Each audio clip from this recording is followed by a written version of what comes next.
Hello again, and welcome to the Huddersfield Local History Society online talks for the season 2020-2021. Today's speaker, David Griffiths, needs very little introduction to members of the Society. He's been a very active member of the Society and taken many key roles in the Society for a number of years now. He's a former local government officer, a very distinguished one at that, who on retirement effectively threw himself and all his energy into researching the history of Huddersfield in the 18th and 19th century, and in particular, the history of some of its prominent citizens. In the process, he's produced a number of books, about 8 at the last count, I think, contributions to some solely written by him in other cases. Today, he's going to be talking about and sharing some of the work on his most recent book, which is about Highfields. Now, Highfields is one of those parts of Huddersfield that we tend to forget about, largely because it's been effectively marooned, isolated, if you like, by the building of the ring road. It's now neglected, something of a backwater. And yet, when you look at the 19th century, particularly the early part of the 19th century, looking at its distinguished Georgian buildings, it was one of Huddersfield's very first middle-class suburbs. It was home to many of the town's movers and shakers, and home to one of the town's most important, if you like, spiritual figures, that of Highfield Independent Chapel, which by the middle and latter part of the 19th century was well renowned as the soul and spirit of Huddersfield liberalism, and therefore extremely important in what was in the 19th century a very liberal town. David. Twice in recent years, I've had the experience of leading a walk around the Highfields area for Discover Huddersfield. Once with a crowd of over 70 and without any effective amplifier, and once on the hottest night of the very hot summer of 2019. On both occasions, it's been striking just how many people say they've never visited an area which they've discovered is full of history and only a few hundred yards from the town centre.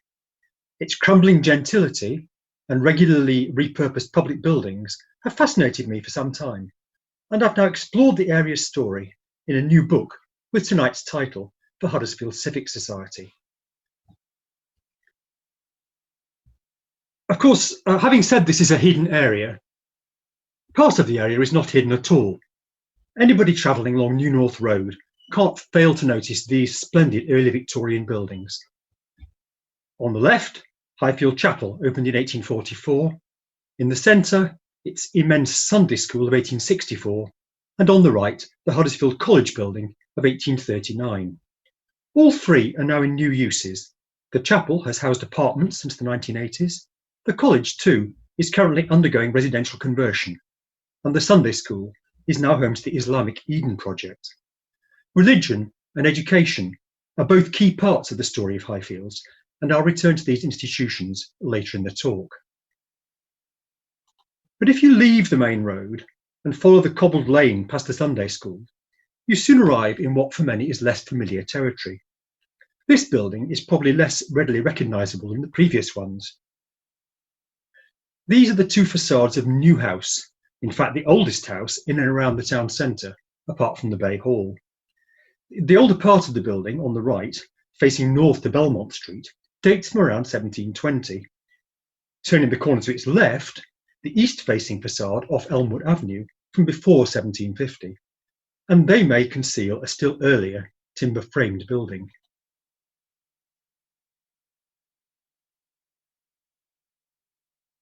With these street names, I may already have lost you, so before I go on, let's get our bearings. This modern map shows the area I'm considering to be Highfields proper. Roughly speaking, this broad triangle between the Ring Road and New North Road. And it's that I'll give most attention to in this talk. New House, which you've just seen, is here at the corner of Belmont Street and Elmwood Avenue. Highfields proper is surrounded, however, by other areas, which I'll discuss more briefly. Bath Street to the east, Clare Hill to the north, and New North Road running up to the west. Clare Hill is an area where very early Victorian building has now been lost, and whereas New North Road, in contrast, remains very much a showcase of Victorian architecture.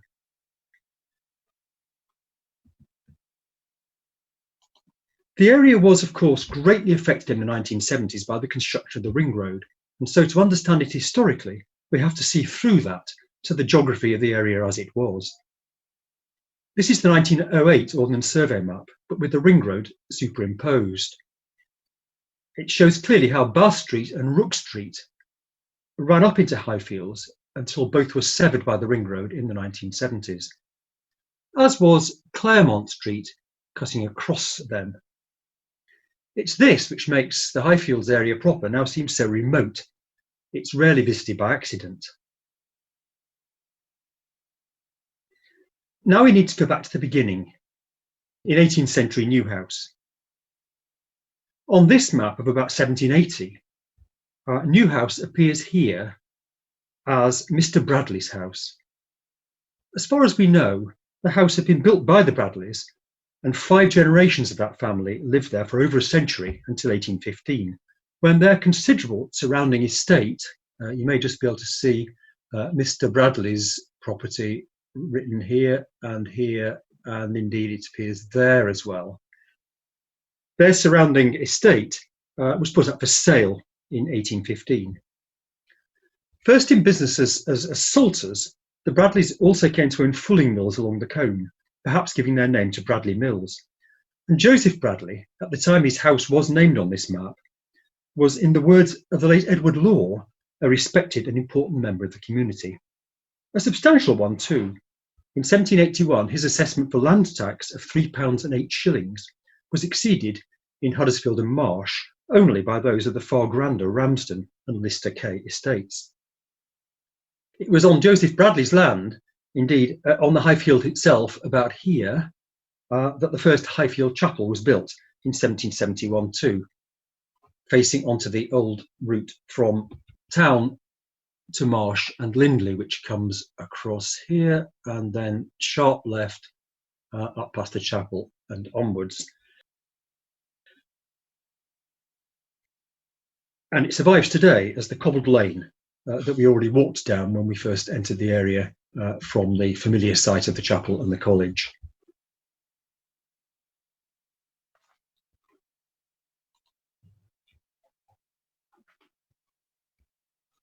The celebrated incumbency at Huddersfield Parish Church of the Reverend Henry Venn had come to an end in 1770, and a section of the congregation then broke away to continue his evangelical mission independently of the parish church. Refused land for their new chapel by the dominant Ramsden estate, who owned the right to appoint the vicar at St. Peter's, these independents, later to become known as the Congregationalists, found refuge instead on Bradley's High Field. There they built this simple Georgian chapel, shown here with its stable to the left and the minister's manse to the right. The first Sunday school was added in 1812. Today we may think of the site as close to town, but this map of 1820 illustrates the isolation of Newhouse and of Highfield Chapel from the small town centre, centred around the Cloth Hall and the marketplace. The Victorian local historian D.F.E. Sykes recalled that the first chapel was regarded as standing in the country, a very hill of Zion, and approached by a narrow, tortuous, dirty lane, often more than ankle deep in mud. The lane in question, Bradley Lane indeed, made its way from the top of Westgate, eventually towards Marsh, passing the chapel at the sharp left turn that we also saw in the earlier 1780 map. The construction of New North Road lay 5 years in the future, and apart from the chapel and new house, the only other features of this rural landscape were Dyke End Farm, on today's Portland Street, and the Bath. The latter probably a public bathing facility, soon to be supplanted by the Spa at Lockwood, but leaving its trace still in the name of Bath Street today. This scene was soon to change, however. Joseph Bradley died in 1804, and his son John in 1808, leaving the estate heavily indebted. John's 3 children were soon to die too. All this brought the estate to market in 1815, with these sale particulars emphasising its quality. The 2 parts of the building we saw earlier at Newhouse are now divided. and indeed may always have been so, into two dwellings.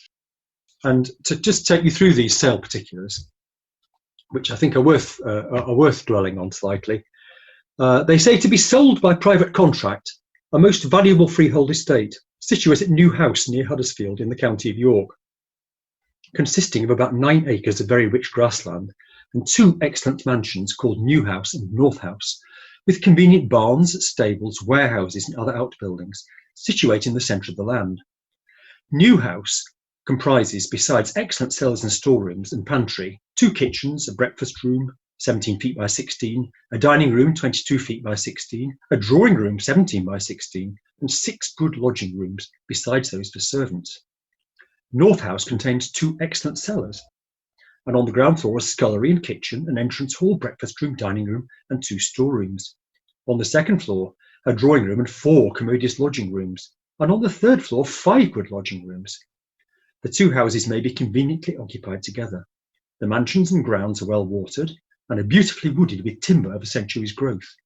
One of the most eligible and desirable situations for a genteel family or a merchant on an extensive scale that has been presented to the public in that vicinity during the last 50 years. The desired genteel family or extensive merchant was not forthcoming, however, and instead the estate was broken up for sale in 1820. Coincidentally, adjoining land owned by a large-scale Yorkshire landowner named Richard Kennett Dawson, the subject of that 1780 map that we already saw, also came to market for different reasons in 1824. Both estates, importantly, were available freehold and not on the restrictive 60-year leases at best offered elsewhere in town by the Ramsden estate. They were in an attractive location, as later sale particulars confirmed, on an eminence to the northwest of the town, commanding a view of the beautiful valley of the Colne, yet within 5 minutes' walk of the centre of Huddersfield. The availability of this freehold land coincided with growing demand for fashionable housing from an increasingly prosperous commercial and professional middle class, as the pace of the town's growth quickened in the early 19th century. Demand met supply in the creation of what I regard as Huddersfield's first suburb. Thomas Dinsley's map of 1825, only 5 years later, shows how briskly this development got underway. Alongside the features of the 1820 map, the chapel and New House itself, a group of new houses has appeared on plots released from the New House estate, now owned by prominent draper John Dyson around today's Elmwood Avenue. This map also shows the sketched in line of New North Road cutting across the earlier alignment of the old lane up to Marsh, and also to get your bearings, Holy Trinity Church and the park of Greenhead Hall to the south. More houses followed by 1830 on the Kennett Dawson land north of today's Belmont Street here. All of these on both plots were handsome Georgian houses, which mostly survive today, albeit in multiple and varied states of repair. So moving on from the maps, you'll perhaps be pleased to hear, we see some of the buildings that still stand on the ground today. We have here New House Terrace, 4 handsome houses of the early 1820s, they're on that 1825 map, which had landscape gardens facing east across the town. Here we have Bent's House, in place by 1828 at the latest, and nicely restored today as the Vinery Salon and the Scullery Restaurant. A similarly stately residence at the other end of Belmont Street, Brunswick House, is likely of the same date, but in contrast is now vacant and rather dilapidated. Its last use quite some years ago now was as the town's Latvian club. And we also, nearer to the New North Road, have the rather plainer Belgrave House, of this early 1820s period. The architects of these Georgian houses are unknown, but we do know some of the first residents. Bent's house was home to Thomas Ibbotson, a grocer. But this modest description may deceive. He was also a substantial property owner with over 20 houses and other premises to his name in the 1847 rate book. Nearby Bent's cottage, now demolished, was home to Samuel Makin, who manufactured sleighs and heels or parts of looms. Just thinking about this word Bents, you may have glimpsed on the earlier map, the 1780 map, the field names Great Bents and Little Upper Bents, which made up the Dawson estate, and those names have been preserved in the names of the houses. Other names, though, are much more fashionable. Brunswick House was owned by the plumber and glazier John Newhouse, and also on Belmont Street, in another house now lost, was linen draper William Stocks, a prominent political figure allied to Richard Ostler.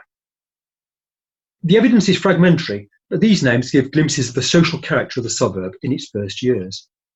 Its development as an architecturally Georgian suburb continued into the early Victorian 1840s, and several more significant houses are worth a look.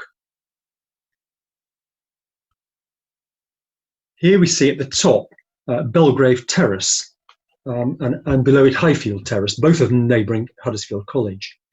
Belgrave Terrace curves round from the earlier Belgrave House onto New North Road. It's the point really where the Georgian suburb is fairly readily visible to the casual traveller.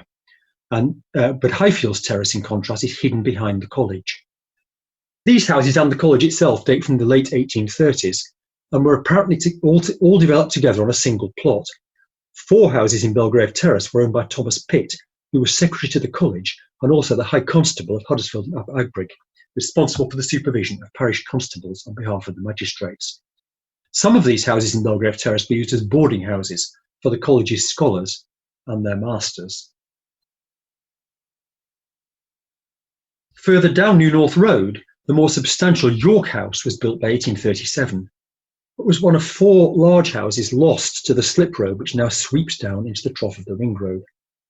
When in 1862 a writer in The Builder enthused about the qualities of New North Road, claiming that one instance of a detached classic villa is perhaps the most perfect specimen of classic house architecture in England, perhaps it was York House that he had in mind.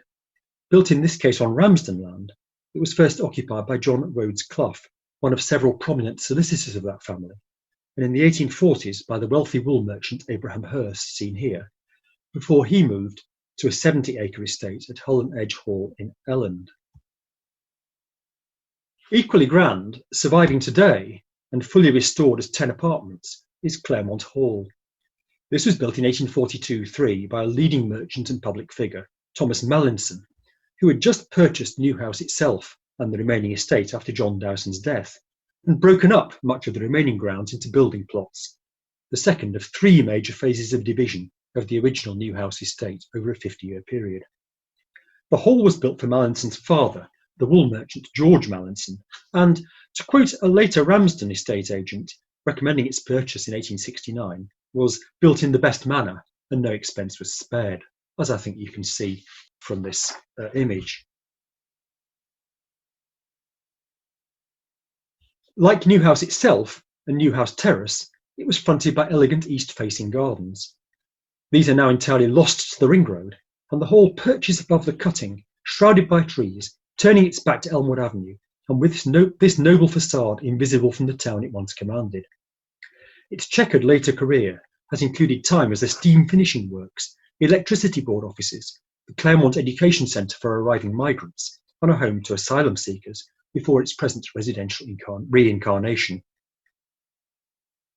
Claremont Hall was the culmination of 2 decades of high-status Georgian residential development. 3 sources in the early 1840s, the 1841 census, 1843 rate book, and William's Directory of 1845, provide a well-timed snapshot of the 36 or so households living by then in Old Newhouse, by this time further divided into 4 dwellings, and its new neighbours. Among the heads of household were a dozen merchants, of whom 3 were also manufacturers, and 7 were wool staplers, dealing in wool rather than cloth. Alongside this dominant group were tradesmen in ancillary occupations, a dry salter, supplying chemicals to the textile trades, and that maker of sleighs and heels. Others in trade included a wine and spirit merchant, plumber, grocer, miller, brewer, and 2 drapers. Emerging white-collar professions were represented by an accountant, a solicitor, banker, minister, and 2 schoolmasters. Belgrave Terrace, however, as well as the college boarders, was particularly favoured by ladies of independent means, usually widows with annuities, of whom there were 4 all told in 1841. Overall, we can say that Highfields had become home by this time to a diverse urban middle class.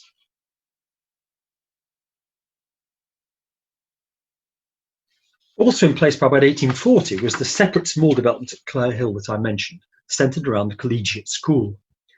Like the rival Huddersfield College in New North Road, the Collegiate was founded in 1838 to offer fee-paying secondary education for boys.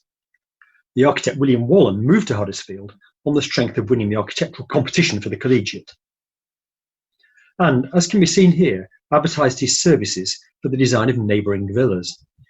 4 such were built, of which 2 were occupied by the principal and vice principal of the school, one of them confusingly named Claremont. Pictured here is the Collegiate School itself, and which I'll come back to in due course, and to its right, Claremont. In his early career, Wallen was an exponent of the Gothic revival, and his houses at Clare Hill, and indeed the school itself, contrasted with the plain classical styles of Highfields proper.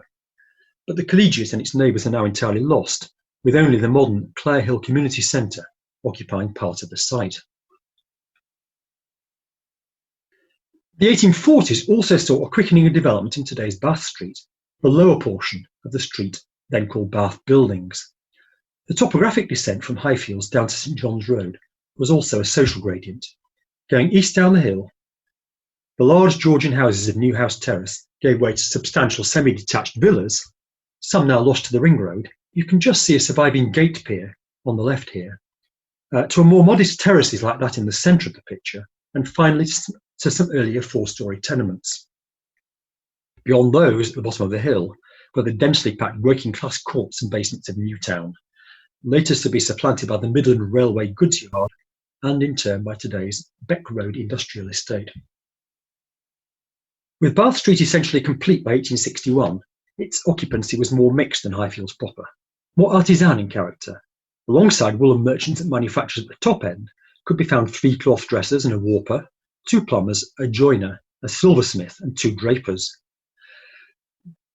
The growing class of black-coated workers was represented by 3 clerks, 2 accountants, a commission agent, and a commercial traveller, together with a schoolmaster, a schoolmistress, a governess, a milliner, and 2 widows, a more mixed picture, perhaps, than we found higher up the hill.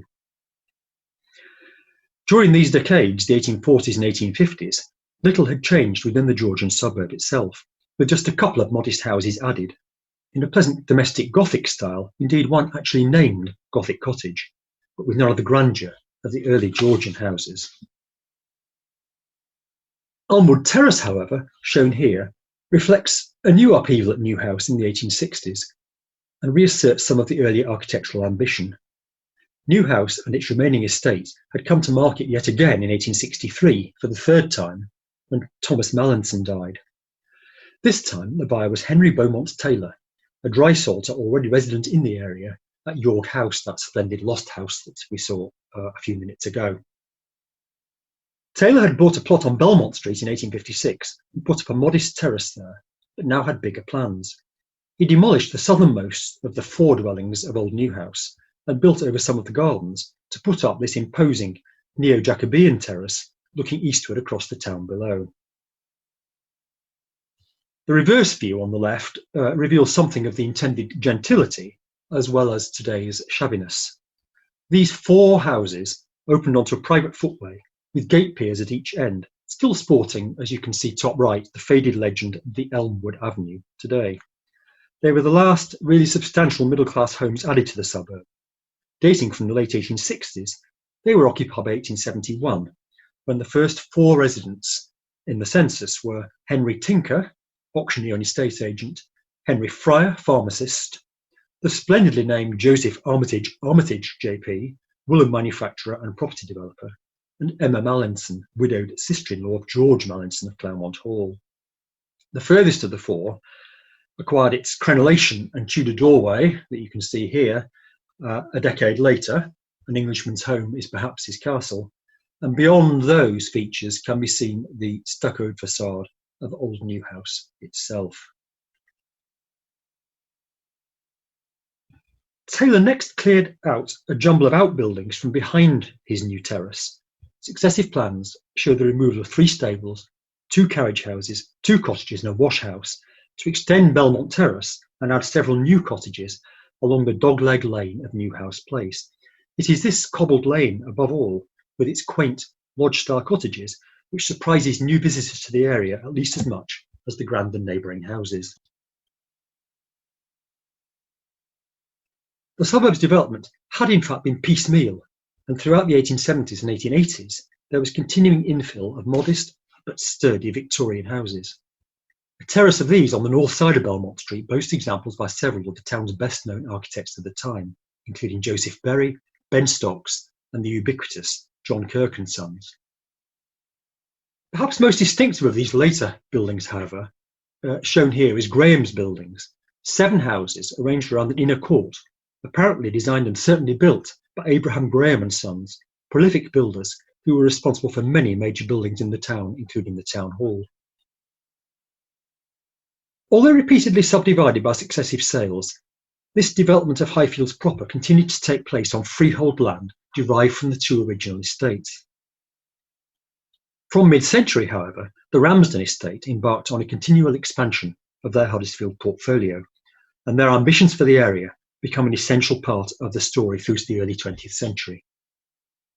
Before recounting that, however, I want to emphasise that Highfields was much more than a residential suburb by saying a little more about its central role in the town's 19th century religious and educational development. Returning to the start then, as I've said already, Highfields really began with the opening of Highfield Independent Chapel in 1772. By the 1840s, the chapel was thriving, and it was under the ministry of the Reverend John Glendenning that the earlier building was replaced by the supremely confident 1,200-seat new building with which we began, and the new manse to its left. The new Sunday school on the right, with its 24 classrooms and 2 halls, followed in 1864 under Glendenning's successor, the Reverend Robert Bruce, whose 50-year ministry stretched into the 20th century. Bruce deserves a talk really of his own. A leading light nationally of Congregationalism, he held many public offices in the town and received the freedom of the borough in 1906. A liberal in politics, he established Highfields, in the words of Robert Perks, as a religious powerhouse of political influence. Well-known members of its mid-Victorian congregation, who were also leading municipal liberals, included Wright Mellor, 3 times mayor, Joseph Woodhead, editor of the Examiner, and Thomas Denham, whose vision and energy secured Greenhead as a public park for the town. Highfield had begun as a secession from the parish church. Other non-Anglican denominations also made their homes in and around Highfields.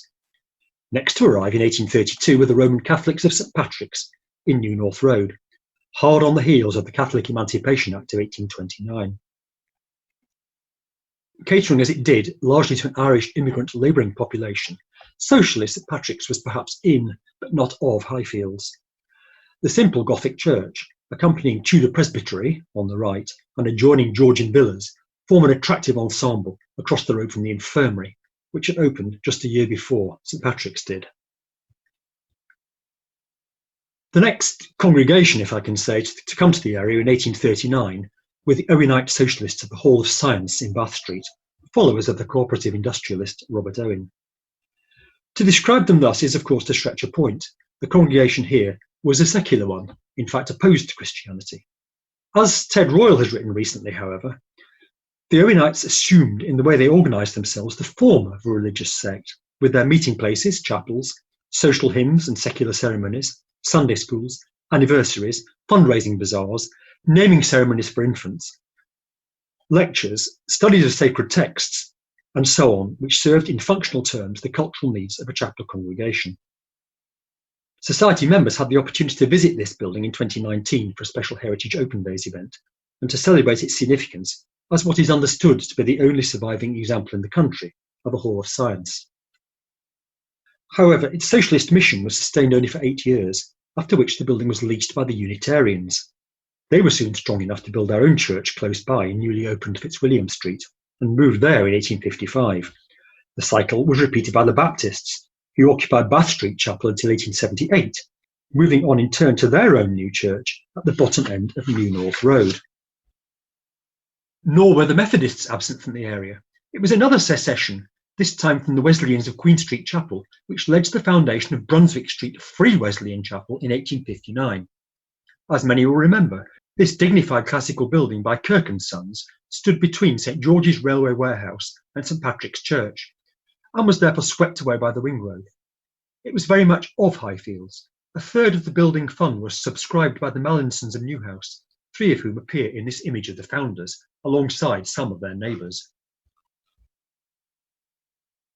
The early 20th century saw the arrival of the Presbyterians, first at Waverley House on New North Road, built as the doctor's home and consulting rooms in the 1870s, and then next door at St James's. Waverley House was designed by the distinguished architect William Henry Crossland, best known locally for his state buildings, Barham Arcade, and the buildings of Barham Street. The denominational procession has continued in the 20th century. When the Unitarians left Fitzwilliam Street in 1962, their church was taken over by the Polish Catholic community. In 1978, the Presbyterians and the Congregationalists merged as St James's United Reformed Church on the right here, releasing Highfield Chapel for its residential conversion, while other recent arrivals in the area have been the Jehovah's Witnesses in Belmont Street and the Pentecostal Christian Apostolic Church in Mountjoy Road. And coming right up to date, the Islamic owners of Highfield Sunday School building now plan to convert Oxley's stables next door, another extraordinary Highfields building, into a mosque. Returning now to the 19th century, until the 1870 Education Act brought in state schooling run by elected school boards, educational provision was very largely provided by the churches. In elementary schooling, the Anglican National School at Seed Hill, or Shore Head in today's terms, was rivalled by the dissenting British School at Outcote Bank, and in 1838 this rivalry was extended to fee-paying secondary education with the foundation of Huddersfield College and the Collegiate School. As the promoters of the college protested in their founding statement, the recent proposal of a proprietary school in the town of Huddersfield originated with the friends of the Huddersfield College and not with the promoters of the Huddersfield Church of England Collegiate School. The parties with whom the movement commenced were desirous of forming an institution in the establishment of which all classes of Christians should unite, and from whose advantages none should be excluded, to secure which they sought the desired union, and to ensure it were prepared to make every concession not involving the compromise of principle. Having stated this fact, the public must be left to draw their own conclusion, and to decide whether their preference should be given to an institution founded upon exclusive principles, or to one of a more liberal and equally religious character, comprehending all denominations of Christians. Did they protest too much? In reality, the college, while professing to be non-denominational, was essentially a nonconformist institution, while the collegiate was exclusively Anglican and always headed by a clergyman. Both opened in temporary premises in January 1839, and both occupied their permanent homes in 1840. The college employed as architect James Piggott Pritchett, whose Tudor Gothic building is seen here, inside and out. He had just rebuilt the parish church, while the collegiate, as mentioned earlier, was William Wallen's first work in the town. A decade later, these two architects would grace St George's Square with, respectively, Pritchett's railway station and Wallen's George Hotel, as accomplished in classical styles as they had both been in the Gothic.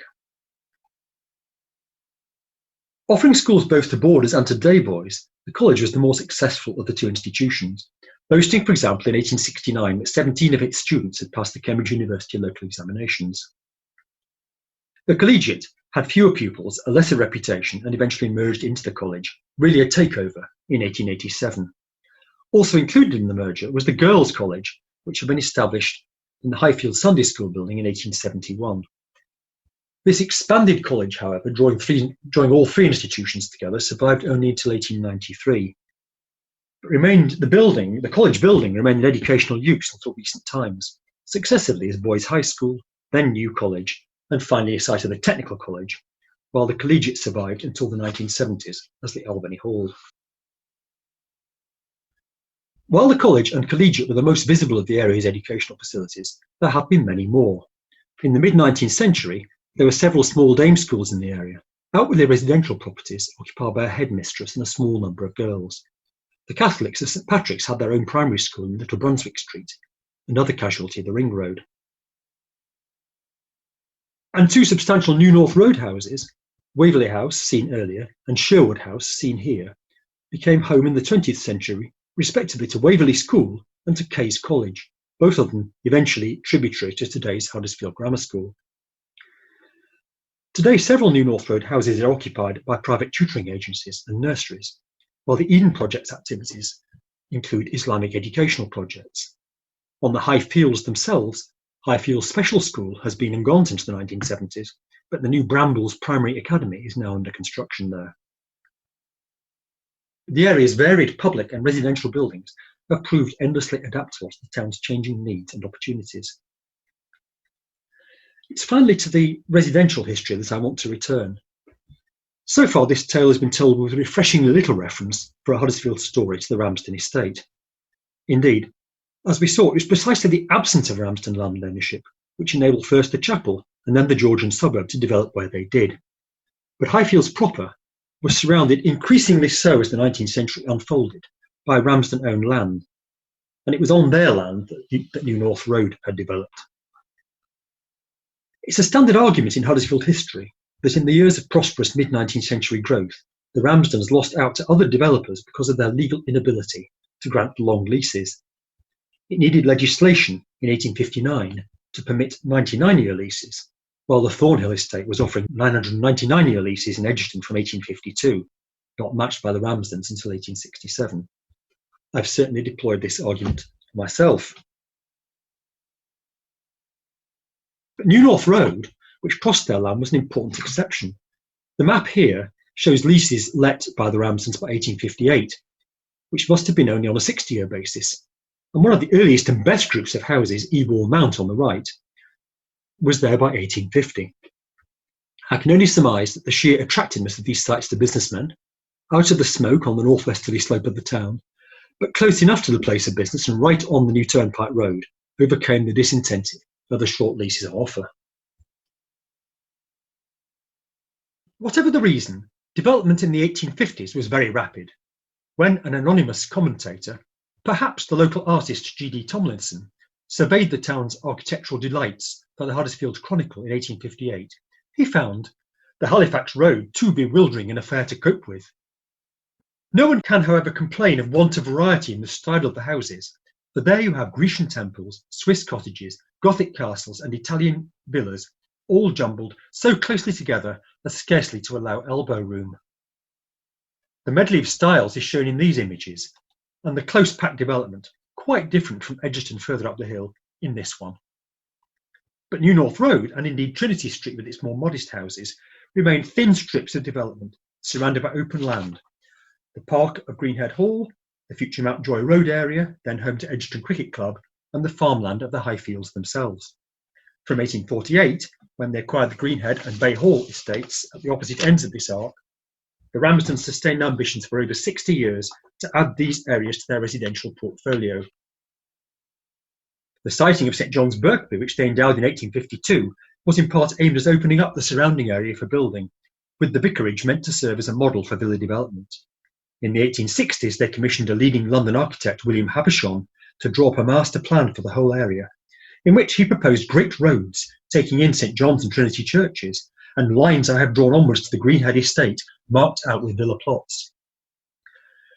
To this end, they acquired a large portion of the High Field behind the chapel in 1864, and Claremont Hall in 1869.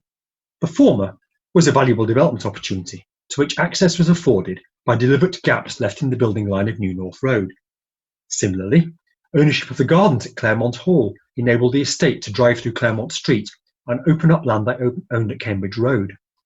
There were other small purchases too, and a plan for new streets appeared in 1900.